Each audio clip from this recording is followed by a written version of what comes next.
Hi friends, welcome back to my channel cooking with Nash Alam. उम्मीद करती हूँ आप सब खैरियत से होंगे। फ्रेंड्स, आज मैं आपके साथ शेयर करूँगी बीफ बिहारी बोटी कबाब की रेसिपी। बहुत ही मज़ेदार और परफेक्ट मसालों के साथ इसे हम बनाएंगे। बिल्कुल आसानी से इसे हम बनाने वाले हैं तवे पे। तो अगर आप कोयलों पे बनाना चाहें तो बना सकते हैं। तो वीडियो को आपने बिना स्किप किए देखना है और ये मज़ेदार रेसिपी को ज़रूर से ट्राई करना है। और मेरी ये रेसिपी आपको अच्छी लगे तो इसे लाइक और फैमिली एंड फ्रेंड्स के साथ शेयर कीजिएगा। और अगर आपने अभी तक मेरा चैनल सब्सक्राइब नहीं किया है तो प्लीज़ मेरी आपसे हम्बल रिक्वेस्ट है कि चैनल को भी सब्सक्राइब ज़रूर कीजिएगा। तो चलें फिर स्टार्ट करते हैं ये मज़ेदार बीफ बिहारी बोटी कबाब की रेसिपी को। तो यहाँ मैंने 500 ग्राम बीफ लिया है और इसकी इस तरह की बोटियाँ बना ली हैं और इसे अच्छी तरह से वॉश करके स्ट्रेनर में रख दिया था ताकि इसमें जितना भी पानी है वो निकल जाए। गोश्त को आपने अच्छी तरह से ड्राई कर लेना है। तमाम गोश्त को हम एक बड़े बाउल में डालेंगे और इसके साथ ही इसमें ऐड कर देंगे 1 टेबल स्पून अदरक और लहसुन का पेस्ट और 1 टेबल स्पून कच्चा पपीता भी इसमें ऐड कर देंगे। इन तमाम चीज़ों में पानी नहीं होना चाहिए। अब इसमें एक अदद मीडियम साइज़ की प्याज को ब्राउन करके इसको भी मैंने मिक्सी के जार में चला के बारीक कर लिया है, ये शामिल कर देंगे। आधा कप दही शामिल करेंगे। दही भी थिक होना चाहिए ताकि मसाला जो है अच्छी तरह से बोटियों पे लिपट जाए। 1 table spoon lemon juice add करेंगे। अब पाउडर मसाले शामिल कर लेते हैं। 1 टीस्पून लाल मिर्च पाउडर और 1 टीस्पून कुटी हुई मिर्च ऐड करेंगे। 1 टीस्पून धनिया पाउडर और 1 टीस्पून ज़ीरा पाउडर इसमें शामिल करेंगे। 1 टीस्पून नमक जाएगा।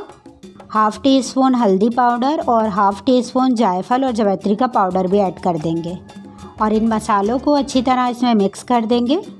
अच्छी तरह से इन बोटियों पे लगा देंगे और इसे कवर करके मैरिनेट करने रखेंगे तकरीबन 4 से 6 घंटे के लिए।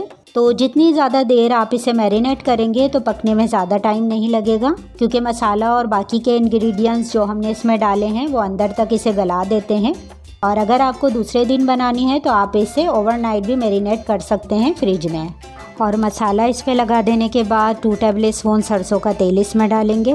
सरसों का तेल इसमें डालने से इसमें बहुत ही अच्छी खुशबू आती है और बेहतरीन जायकेदार बन के तैयार होती हैं। बस आपने मसाला मिक्स करने के बाद ही इसमें ऑयल डाल के मिक्स करना है। तो अगर आपके पास सरसों का तेल ना हो तो आप जो भी कुकिंग ऑयल यूज़ करते हैं वो डाल लीजिएगा और इसे कवर करके मैरिनेट करने रखेंगे तकरीबन 4 से 6 घंटे के लिए। तो बोटियों पे मसाला लगे हुए रखे 6 घंटे हो गए हैं। इसे फिर से एक दफ़ा मिला लेते हैं। ये मैंने चपटी वाली सीखें ली हैं। अब बोटियां इसमें लगा देंगे और इस तरह से इसमें 4 से 5 बोटियां लगा के सीखें तैयार कर लेंगे। तो अगर आपके पास ये सीखें ना हो तो आप इसे वुडन स्कीवर्स में भी लगा सकते हैं और जो भी मसाला इस पे से हट जाएगा वो भी इस तरह से लगा दीजिएगा।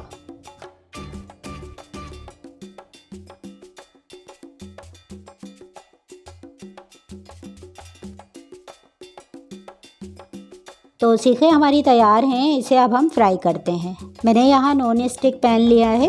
तो इस तवे को आप बड़े बर्नर पे रखिएगा ताकि हर तरफ से आंच लग सके और बोटियाँ अच्छी तरह से पक सकें। इस पर थोड़ा सा ऑयल डालेंगे और ऑयल को हर तरफ फैला लेंगे। फिर इसमें तमाम सीखें रखेंगे जो हमने रेडी करके रखी हैं।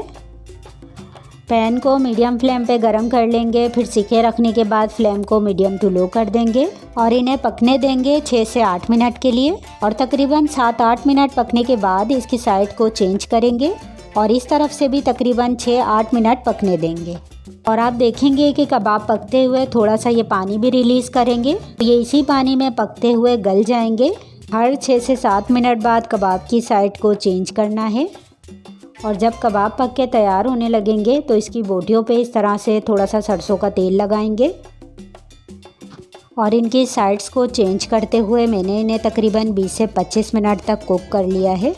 इतनी देर में ही ये एकदम सॉफ्ट और जूसी और टेंडर भी हो जाएंगे। कबाबों को आपने बहुत ज़्यादा ओवर कुक करके ड्राई नहीं करना है। तकरीबन 20 से 25 मिनट में ही ये एकदम परफेक्ट बन के तैयार हो जाएंगे।